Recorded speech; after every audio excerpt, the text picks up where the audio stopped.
Oi, pessoal! Hoje nós vamos corrigir 3 listas de exercício para finalizar o conteúdo de temperatura e calor. Então, assistam esse vídeo, assistam as correções, tentem tirar suas dúvidas e, se elas persistirem, vocês me procurem para a gente tentar resolver. Então, a primeira lista que a gente vai corrigir é da semana de 12 de abril a 26 de abril, que contém 5 exercícios. Na primeira questão, na A, vocês tinham que responder quais são as 3 maneiras pelas quais o calor se propaga e dar exemplos que acontecem aí na sua casa. Então, em um mesmo exemplo, a gente podia falar de 2 tipos de transferência de calor. Então, uma panela esquentando aí na chama do fogão. O líquido esquentando, ele esquenta através de convecção, que é uma forma de propagação do calor. Como que acontece a convecção? Convecção é a transferência de calor com o deslocamento da matéria. O que isso quer dizer? Quer dizer que esse líquido que está aqui dentro, a água, por exemplo, quando essa porção inferior ela começa a esquentar, ela fica mais leve. E aí ela sobe e essa porção que está aqui em cima, superior, que está mais fria, ela fica mais pesada e desce. E aí começa a ser formada uma corrente de convecção. O que está embaixo esquenta e sobe, o que está em cima, que está mais frio, desce. E é isso que desceu, esquenta e sobe. O que estava aqui em cima mais quente, esfriou, desceu. Então, cria-se essa corrente de convecção, né? O calor vai sendo transferido por deslocamento da matéria. Na panela ainda, quando a gente fala do cabo aqui, ó, esse cabo ele vai esquentar, o cabo e toda a panela, por condução, que também é uma forma de propagação do calor. O que é a condução? É a transferência de calor entre moléculas devido a uma diferença de temperatura.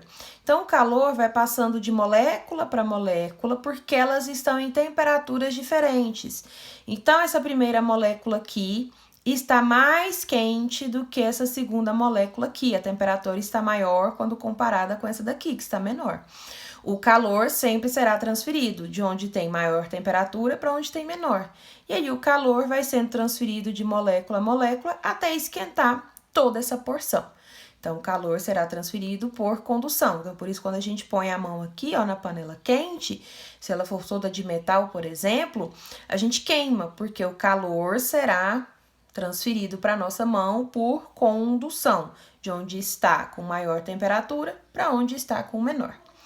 E para finalizar, a radiação, que também é uma forma de transferência do calor, que acontece no vácuo, não precisa de um meio material, porque tanto a convecção quanto a condução precisam de meios materiais. Então, aqui precisou da água, aqui precisou do material da panela. A radiação não, ela se propaga no vácuo. Então, é por isso que quando a gente fica perto de uma fonte de calor, como uma fogueira, por exemplo, um fogão a lenha, a gente consegue sentir o calor vindo dessa fonte. Como que nós sentimos isso? Por radiação. Então, a gente sente o calor por radiação, porque ele está se propagando no vácuo. B. Por que peças metálicas parecem mais frias à temperatura ambiente do que um pedaço de madeira ou de plástico? Então, nós precisamos saber que os metais, eles são excelentes condutores de calor. Então, eles perdem ou ganham o calor mais facilmente do que um material que é isolante, como a madeira e o plástico. Então, a temperatura ambiente, a madeira e o plástico perdem uma pequena quantidade de calor, porque eles têm maior dificuldade, e o metal perde uma grande quantidade de calor. Então, quando a gente compara esses 3 materiais, o metal parece muito mais frio, porque ele perdeu muito mais calor para o ambiente, ao contrário da madeira e do plástico, que perdem uma quantidade muito menor. C. Quando você segura uma lata de refrigerante tirada da geladeira, o que acontece quanto à transmissão de calor para a bebida? Cite os nomes dos processos de transferência de calor envolvidos.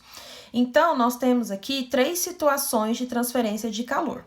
Quando a gente segura essa lata aqui, ó, de refrigerante que a gente acabou de tirar da geladeira, a nossa mão está com uma temperatura maior do que a temperatura aqui da lata. Então, o calor será transferido do local de maior temperatura, que é a nossa mão, para o local de menor temperatura, que é a lata.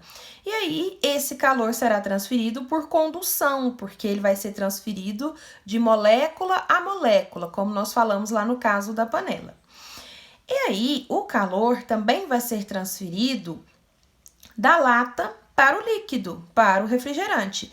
Então, da mesma maneira, a lata de alumínio vai estar numa temperatura maior do que o líquido, porque recebeu calor aqui da nossa mão, e esse calor será transferido da lata para o líquido, esquentando o líquido, porque se compararmos os dois, a lata vai ter uma temperatura maior do que o líquido, porque recebeu esse calor da nossa mão. E aí, como que esse refrigerante esquenta lá dentro? Ele esquenta por convecção, igual acontece na panela ali. Então, esse deslocamento aqui, ó, de matéria faz com que o calor, né, ele acontece porque o calor está sendo transferido. Então, a porção que estava aqui mais inferior, ela esquenta e sobe porque fica mais leve. E essa porção superior, que estava mais fria, é mais pesada e desce. E aí, fica esse ciclo de convecção, nessa corrente de convecção. Aqui embaixo esquenta, sobe, aqui em cima esfria e desce. E acontece esse processo aqui que acaba esquentando o refrigerante.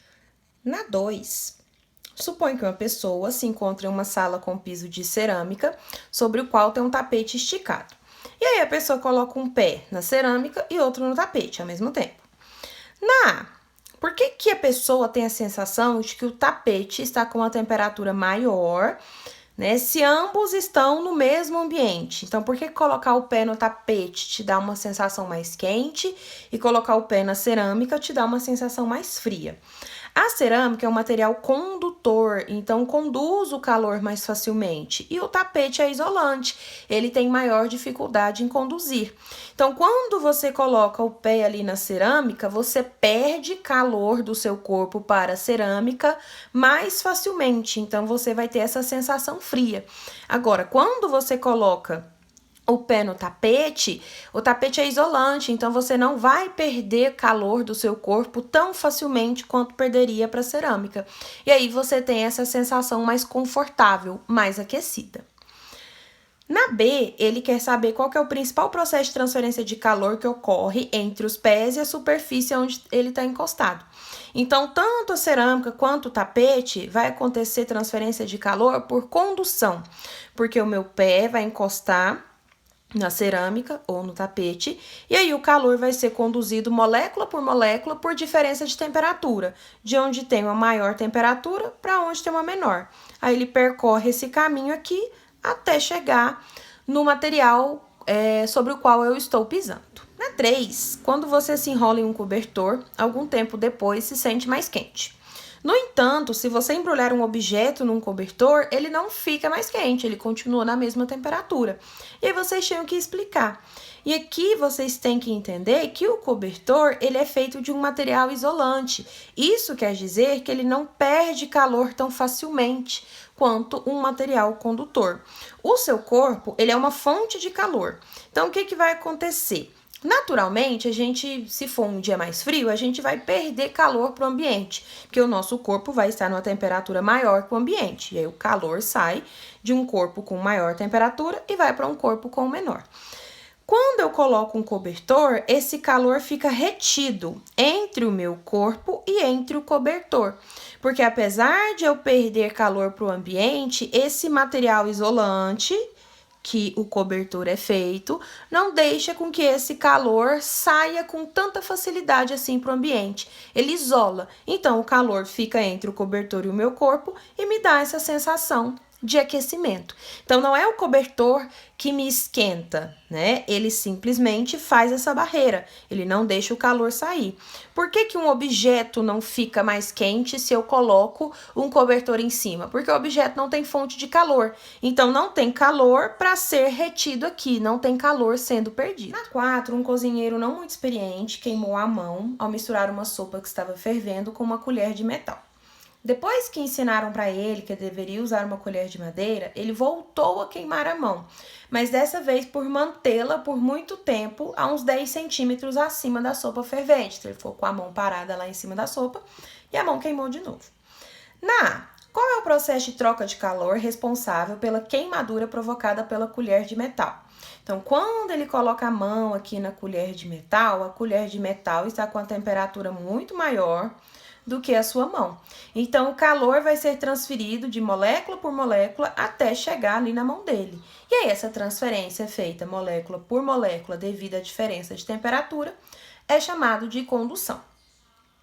E na B, compare madeira e metal e explique por que a colher de madeira é mais indicada para misturar alimentos quentes. Então, o metal, ele é um excelente condutor, ele transfere o calor facilmente, enquanto a madeira é um material isolante, ela demora a transferir o calor, né? Tem maior dificuldade em conduzir o calor.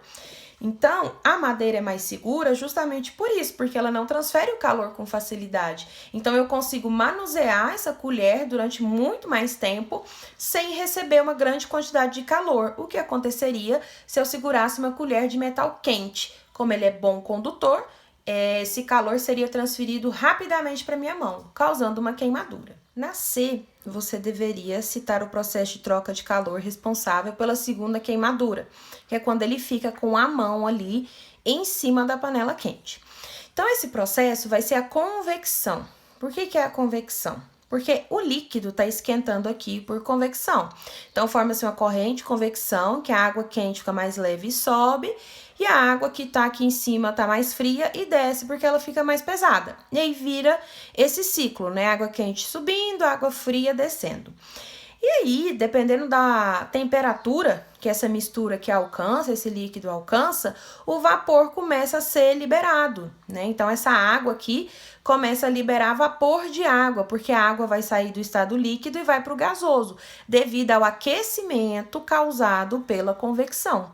Esse vapor tem uma temperatura muito alta e é responsável por queimar a mão do cozinheiro. E por último dessa lista, num dia quente, para manter um refrigerante gelado por mais tempo, você escolheria um copo de vidro ou de inox e você deveria justificar. Então, primeiro, a gente tem que classificar o vidro e o inox em bons ou ruins condutores.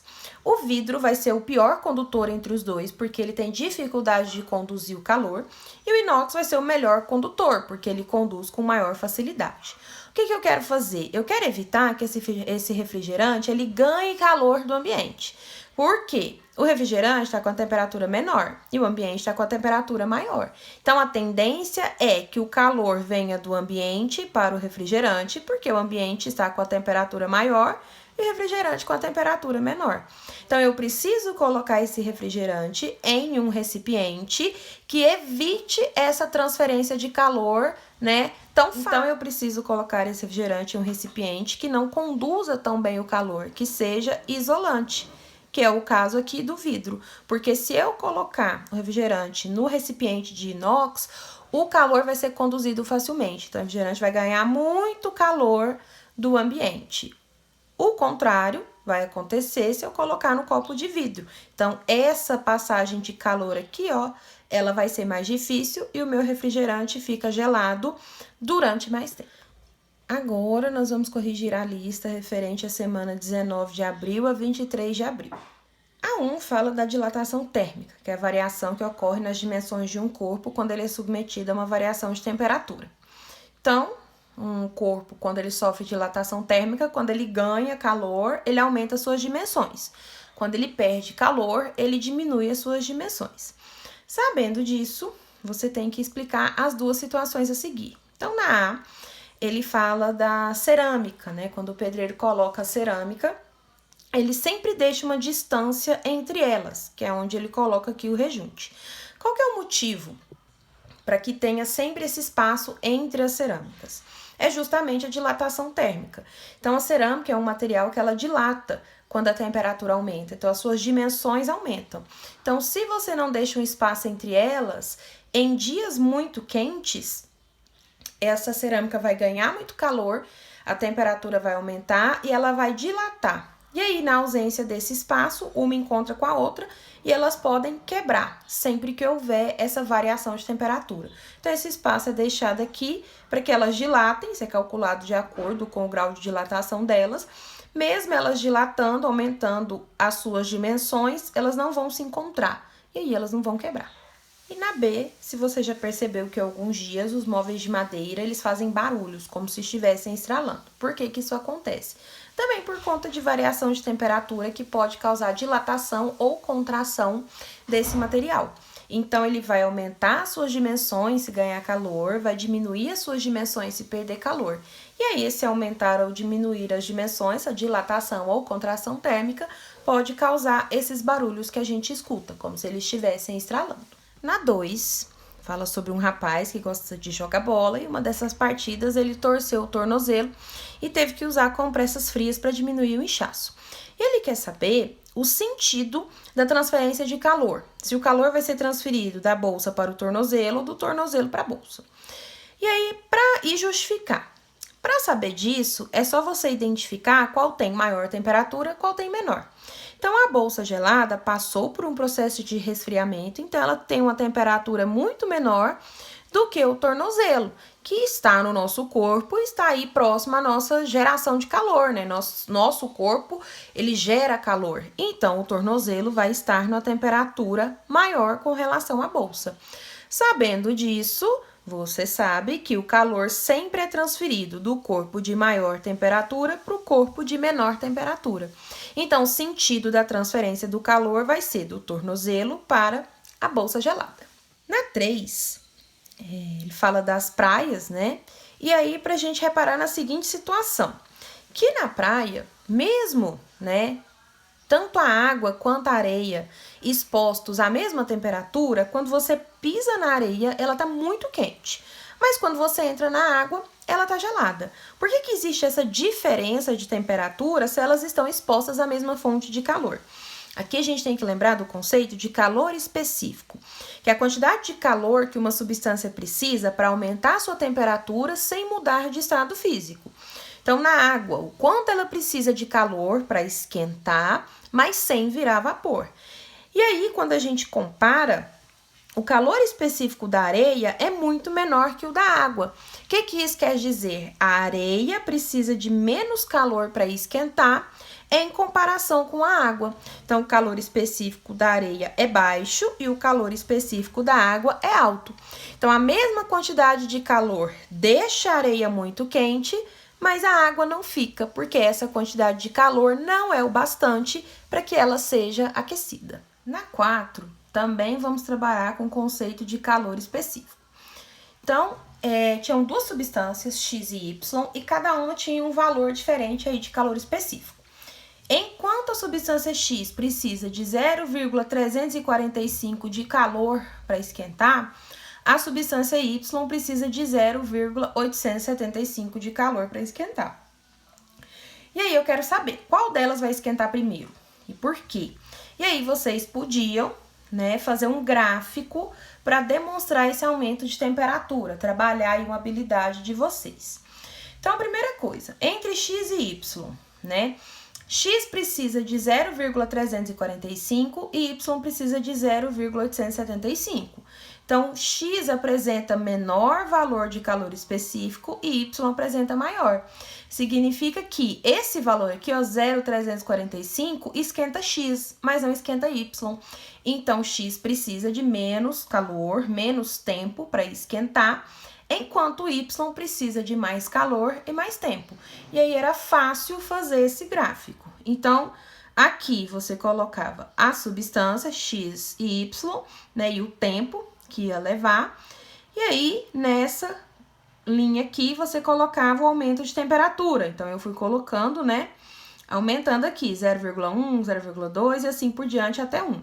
Então, o que eu fazia? Eu encontrava o X com a sua temperatura. Então, X precisa de 0,345, eu vinha aqui no X e encontrava com 0,345. Coloco um pontinho.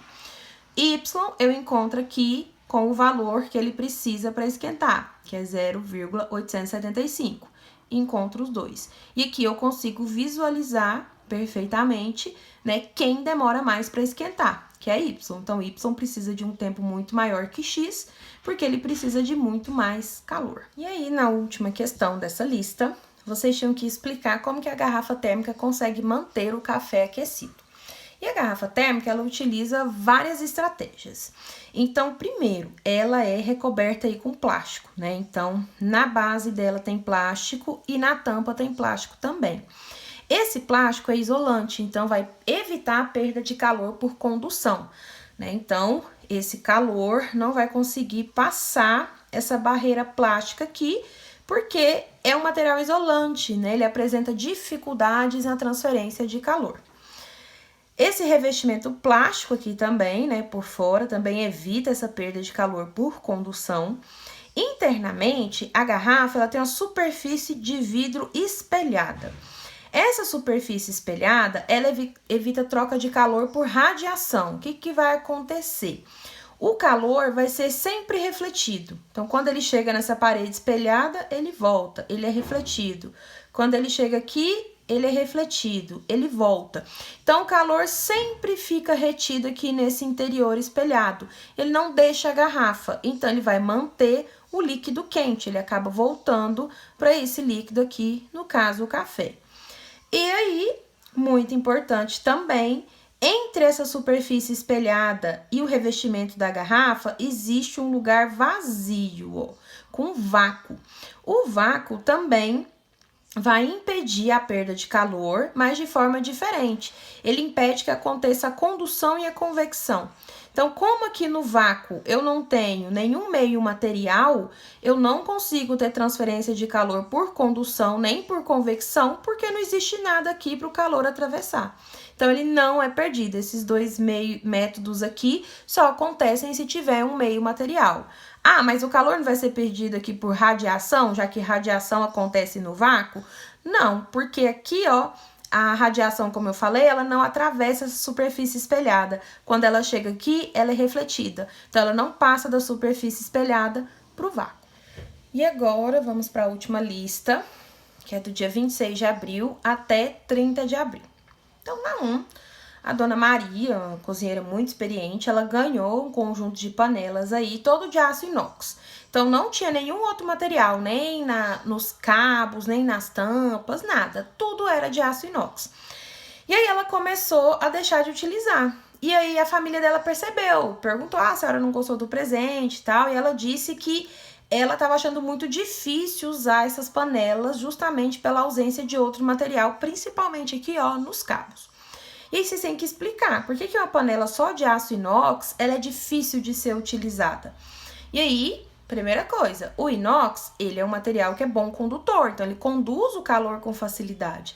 Então quer dizer que quando essa panela tá quente e eu encostar nesse cabo aqui que é de inox, ele vai estar muito quente, numa temperatura muito mais elevada do que a minha mão. Então, quando eu encostar a mão nesse cabo, como tá com a temperatura muito elevada e o inox é um excelente condutor, rapidamente o calor vai ser transferido da panela para minha mão, causando uma queimadura, porque ele foi transferido, né, em grande quantidade e rápido. Então, sem a presença de um material isolante aqui, ó, eu queimo a minha mão utilizando essa panela, porque o inox é um excelente condutor.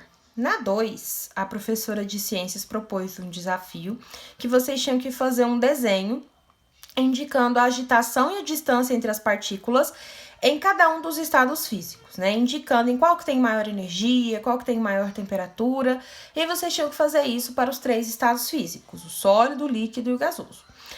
Então, no estado sólido, as partículas estão mais aproximadas, né? Então, eu consigo ver que elas bem juntinhas. Devido a essa grande aproximação, elas têm baixa movimentação, o que implica em baixa energia cinética. A energia cinética está relacionada ao movimento das partículas. Então, se eu tenho pouco movimento, eu tenho pouca energia cinética. Se eu tenho pouca energia cinética, a energia térmica é pouca também, porque a energia térmica é a soma da energia cinética desse corpo. Então, se a minha energia cinética é baixa, porque as partículas se movimentam pouco, a minha energia térmica, ela é baixa também, o que implica em baixa temperatura. Então, a minha energia térmica, ela indica a minha temperatura. Se ela é baixa, a temperatura é baixa. Se ela é alta, a temperatura é alta.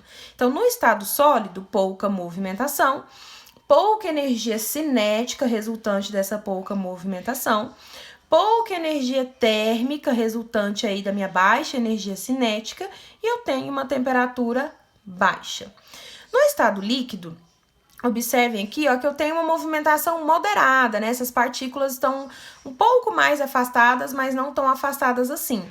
Então, movimentação moderada, né? Que gera energia cinética moderada também. E aí, essa energia cinética moderada, ela implica em energia térmica moderada e uma temperatura moderada também. Então, não está tão frio e nem tão quente. E, por fim, no estado gasoso, as partículas estão muito afastadas, o que quer dizer que elas se movimentam muito. Se elas se movimentam muito, eu tenho uma alta energia cinética proveniente dessa movimentação, o que implica em uma alta energia térmica. Então, a soma dessa energia cinética me dá uma alta energia térmica. Uma energia térmica alta implica em alta temperatura. Então, no estado gasoso, essas partículas se movimentam muito e a temperatura é muito alta. Na 3, fala sobre queimaduras, que são lesões na pele que acontecem aí devido à transferência de calor. E elas podem ser superficiais ou profundas, causando desde lesões leves aí até grande desidratação ou até mesmo a morte. E com base com o que vocês aprenderam aí sobre calor e temperatura, utilizando esses conceitos, vocês têm que explicar como que acontece uma queimadura do ponto de vista físico. Então, por que quando eu encosto em uma fonte de calor, eu tenho contato com ela, eu posso me queimar? O que vai acontecer? A fonte de calor tem uma temperatura muito maior do que a minha pele. Apesar de o meu corpo ser uma fonte de calor, é uma fonte moderada, né? O nosso corpo aí em temperatura normal, 36, 37 graus. Se eu estou ali perto de uma fonte de calor que está a mais de 100 graus Celsius, a temperatura dessa fonte é muito maior do que a do meu corpo. Então, quando eu tenho contato com essa fonte de calor, né, de temperatura, o calor vai ser transferido de onde a temperatura é maior para onde a temperatura é menor. Então, o calor é transferido dessa fonte de calor para mim. E aí, a minha pele é uma excelente condutora, né? A gente é constituído aí mais de 70% de água, que é um excelente condutor de calor. Então, a nossa pele, ela consegue receber esse calor muito facilmente. E aí, quando esse calor é transferido, né, dessa fonte de calor de maior temperatura pra gente com menor temperatura, eu tenho a ocorrência da queimadura. E a extensão da queimadura depende, né, da temperatura aqui dessa fonte de calor, do tempo de exposição e das minhas condições. Na 4, o menino acordou à noite com muito frio e a mãe pôs a mão na testa dele e viu que ele estava muito quente. Para saber a temperatura exata, ela utilizou um termômetro. Então, ela colocou ele ali na axila do menino durante 1 minutinho e depois tirou. Quando ela tirou, ele viu que ele não estava nem com 37 graus, o que não condizia com a pele muito quente dele. Qual foi o erro que ela cometeu? O que ela tinha que ter feito para ela ter ali uma temperatura, né, que fosse condizente com o que ela estava sentindo ali na pele do filho dela? Então, o que vocês têm que observar aqui é que o termômetro, ele tem que entrar em equilíbrio térmico com o nosso corpo. Para que isso aconteça, é necessário que ele fique em contato com a gente tempo bastante para o calor ser transferido. Porque o que é o equilíbrio térmico? É o que a gente falou aqui o tempo inteiro. É a transferência do calor de um corpo com maior temperatura para um corpo com menor. A intenção é que os dois fiquem com a mesma temperatura. Então, esse é o processo pelo qual a gente mede a temperatura aí com o termômetro, né? Esses mais antigos. Então, ela deixou 1 minuto, esse minuto não foi o bastante para que a criança e o termômetro entrassem em equilíbrio térmico. Então, ele não mediu a temperatura adequadamente. O que ela tinha que ter feito? Deixado esse termômetro no mínimo aí uns 3, 4 minutos para que o menino perdesse calor por termômetro, porque o corpo dele está com a temperatura maior que a do termômetro, até que eles entrassem em equilíbrio térmico e aí a substância que tem dentro do termômetro, ela dilatasse e indicasse a sua temperatura real. E para finalizar a nossa correção, na 5, nos dias frios é importante que a gente se mantenha aquecido. Por isso, a gente escolhe blusas de materiais que consigam executar essa função. Elas vão conseguir impedir a transferência da temperatura do corpo para o ambiente, mantendo a gente aquecido. A frase acima apresenta um erro muito comum que as pessoas cometem ao comentar sobre calor e temperatura. Qual que é esse erro? Então, observe. Essas blusas conseguem impedir a transferência de temperatura. Não é a temperatura que é transferida de um corpo para o outro. Quem é transferido é o calor, né? Então, a gente nunca transfere temperatura. Nós temos determinada temperatura. Mas, para que essa temperatura aumente ou diminua, a gente tem que ganhar ou perder calor. Então, essas blusas, elas vão impedir a transferência do calor, não da temperatura. É um erro muito comum que as pessoas cometem. Então, terminamos por aqui a nossa correção.